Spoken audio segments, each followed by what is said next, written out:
इसमें अभिनेता गोविंदा ने उसमें परफॉर्म किया था कि तुम तो धोखेबाज हो, वादा करके भूल जाते हो।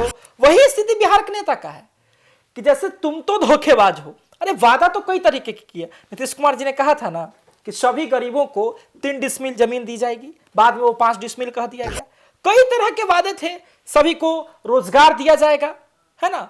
सब जगह नली गली पक्कीकरण होगा, सब जगह शौचालय। क्या मिल गया सभी बिहार के वासियों को शौचालय, है ना? क्या हो गया सब जगह नली गली पक्कीकरण? देखिए बहुत सारी चीज है। अभी हाल ही फिलहाल में एक और बड़ी चीज देखने को मिली, नीतीश कुमार जी ने किया बहुत कुछ, प्रयास बहुत कुछ किया, लेकिन जमीनी स्तर पर पूरी तरीके से उसको नहीं उतार पाए।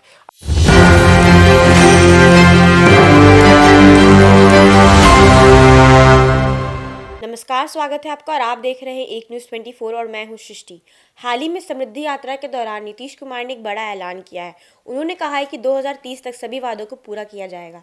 इन्हीं सब मुद्दों पर बात करने के लिए हमारे साथ मौजूद है हमारे सहयोगी साहिल जी। तो साहिल जी, मेरा आपसे पहला सवाल ये रहेगा कि जो भी मौजूदा रिसोर्सेस है और जो बजट है, उनके साथ 2030 तक सभी वादों को पूरा करना संभव है? देखिए सबसे पहले जब आप बात कर रहे हैं कि आपने कहा कि नीतीश कुमार जी ने ऐलान किया। नीतीश कुमार, आपको पता है, बिहार की राजनीति के सबसे बड़े ब्रांड एम्बेसडर आप कह सकते हैं। ग्लोबल लीडर कभी कभी कहा जाता है। वो अलग बात है कि नीतीश कुमार कभी कभी गड़बड़ा जाते हैं, कुछ उल्टा पुल्टा बयान देने लगते हैं। देखिए नीतीश कुमार को बिहार का विश्वकर्मा कह सकते हैं। नीतीश कुमार ने महिलाओं के लिए जो किया है वो कभी भी बिहार भूल नहीं सकता है। एक बिहार जो खंडर में था, उस बिहार को संवारने में नीतीश कुमार ने मदद किया है।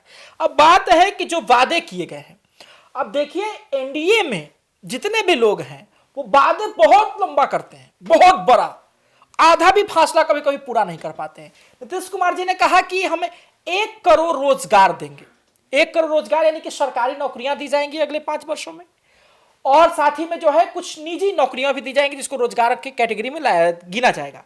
अब एक बात समझ लीजिए कि बिहार में ऐसा स्थिति है कि पहले तो वैकेंसी आने के लिए आंदोलन करना पड़ता है, फिर जब वैकेंसी आने का वादा मिल जाता है तो फिर फॉर्म का डेट आने के लिए आंदोलन करना पड़ता है, फिर उसमें पेपर के मामले को लेकर के आंदोलन करना पड़ता है, फिर रिजल्ट के लिए, फिर एज रिलैक्सेशन के लिए। मतलब कि एक बहाली आने में और पूरी तरीके से बहाल हो जाने में इतना आंदोलन और इतना समय लगता है कि आप बता नहीं सकते। आप कितनी बहालियां लाइएगा, कब तक लाइएगा 5 सालों में? और जो रिकॉर्ड्स आपका पहले से रहा है वैसा से तो नहीं रखता है। बात की आपने कि 1 करोड़ रोजगार, मान लीजिए आप 10-20 लाख, 30 लाख, 50 लाख तक आप नौकरी दे दिए, तो 50 लाख बाकी कैसे लाइएगा? उसके लिए आपको इंडस्ट्री लाना पड़ेगा ना, फैक्ट्रीज आपको लानी होगी ना बिहार में, तब ना आप कहिए कि हमने इतना रोजगार दिया। उसके लिए तो आपको कुछ करना होगा। और बात रह गया बजट का अभी कुछ दिन पहले, चुनाव से पहले एक और व्यक्ति थे, वो कहते थे कि हम भी 1 करोड़ रोजगार दे, हर घर में 1 नौकरी दे देंगे। उसको जनता ने कहा स्पष्ट तरीके से कि भैया कैसे दीजिएगा हर घर में नौकरी। उसी प्रकार से नीतीश कुमार के लिए है। हालांकि नीतीश कुमार ने कई चैलेंजिंग काम को पूरा किया है, लेकिन ये जो है थोड़ा सा मुश्किल लग रहा है। हालांकि बहुत सारे वादे नीतीश कुमार ने किए हैं, 2 लाख रुपया देने का महिलाओं को, और भी कई तरह के वादे हैं। देखना होगा, क्योंकि बिहार के बाद ऐसा नहीं, देखिए कोई भी राज्य ऐसा नहीं रहता है जहां पे कोई काम बजट के बिना रुक जाए कि हमारे पास तो बजट नहीं है। अरे बजट तो किसी भी राज्य का इतना रहता है कि अगर आदमी ईमानदारी से काम करे तो बहुत कुछ। तो यहां तो बिहार है भाई, यहां तो आईएएस तक जेल में जा रहे हैं, है ना। भ्रष्टाचार कहा था ना कि ठोक देंगे कट्टा कपार में, आइए ना हमरा बिहार में। यहां युवक मिलेंगे प्यार में, युवतियां मिलेंगी सिंगार में, तरह तरह के समस्या रोजगार में, सिस्टम के अधिकारी मिलेंगे भ्रष्टाचार में, आइए ना हमरा बिहार में। तो ये तो सिस्टम है बिहार में। साहिल जी, मेरा आपसे दूसरा सवाल ये रहेगा कि अब तक कितने वादे जमीनी स्तर पर उतरे और कितने सिर्फ घोषणाओं तक रह गए? बॉलीवुड में एक गाना आया था बहुत पहले, समझे, जिसमें अभिनेता गोविंदा ने उसमें परफॉर्म किया था कि तुम तो धोखेबाज हो, वादा करके भूल जाते हो। वही स्थिति बिहार के नेता का है कि जैसे तुम तो धोखेबाज हो। अरे वादा तो कई तरीके की किया। नीतीश कुमार जी ने कहा था ना कि सभी गरीबों को 3 डिसमिल जमीन दी जाएगी, बाद में वो 5 डिसमिल कह दिया गया। कई तरह के वादे थे, सभी को रोजगार दिया जाएगा, है ना। सब जगह नली गली पक्कीकरण होगा, सब जगह शौचालय। क्या मिल गया सभी बिहार के वासियों को शौचालय, है ना। क्या हो गया सब जगह नली गली पक्कीकरण?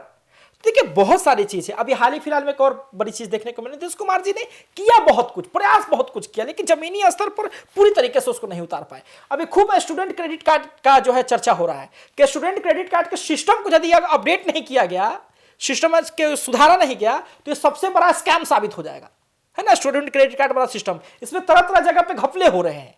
उसकी फीस अगर तय नहीं की गई तो लोगों से मनमाना लूटा जाएगा, क्योंकि कोई भी संस्था जो है वो चालू हो रही है और जो गरीब बच्चे हैं जो पढ़ना चाहते हैं गवर्नमेंट उनको मदद कर रही है। आता है कितना भी मनमाना फीस ले जाता है कि भाई हम अब इतना दे रहे हैं, हम इतना दे रहे हैं, उसके तय करने की, यानी कि देखिए कई तरीके की ऐसी चीजें हैं जो लाया गया है, सरकार ने लाई है, अच्छी चीजों को भी लाई है, लेकिन जमीनी स्तर पर सही से नहीं उतार पाई है। और बाकी जो बड़े बड़े इस बार वादे किए हैं 5 सालों में करने के लिए, हमको तो नहीं लगता है पर्सनली कि जिस प्रकार से पिछले ट्रैक रिकॉर्ड में है उस प्रकार से ये लोग कर पाए। हालांकि देखना बहुत दिलचस्प है, क्योंकि राजनीतिक जो है अनिश्चितताओं का चीज है।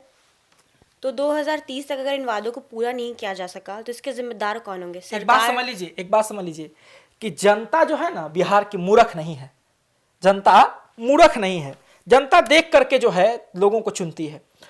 अगर आप एक बार छल गए किसी जनता को तो क्या दोबारा आपको जनता भरोसा करेगी?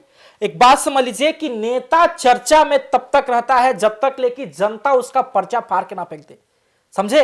एक बार आप किसी को छल गए, धोखा दे दिए तो क्या आपको करेगी?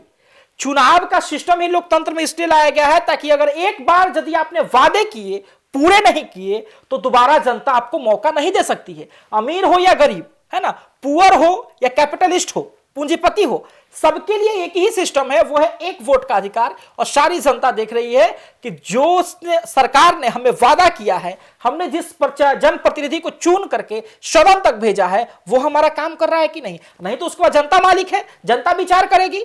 यदि आप जनता के काम पे विचार नहीं कर सकते तो उसके बाद जनता विचार करेगी। क्या क्या करना है, आपको गद्दी पे बिठाना है कि कुर्सी से उखाड़ फेंकना है। तो जैसा कि आपने सभी जवाबों को सुना, इस विषय पे आपकी क्या राय है हमें कमेंट बॉक्स में ज़रूर बताएं। और ऐसी ही तमाम खबरों के लिए जुड़े रहें एक न्यूज़ 24 तक। धन्यवाद।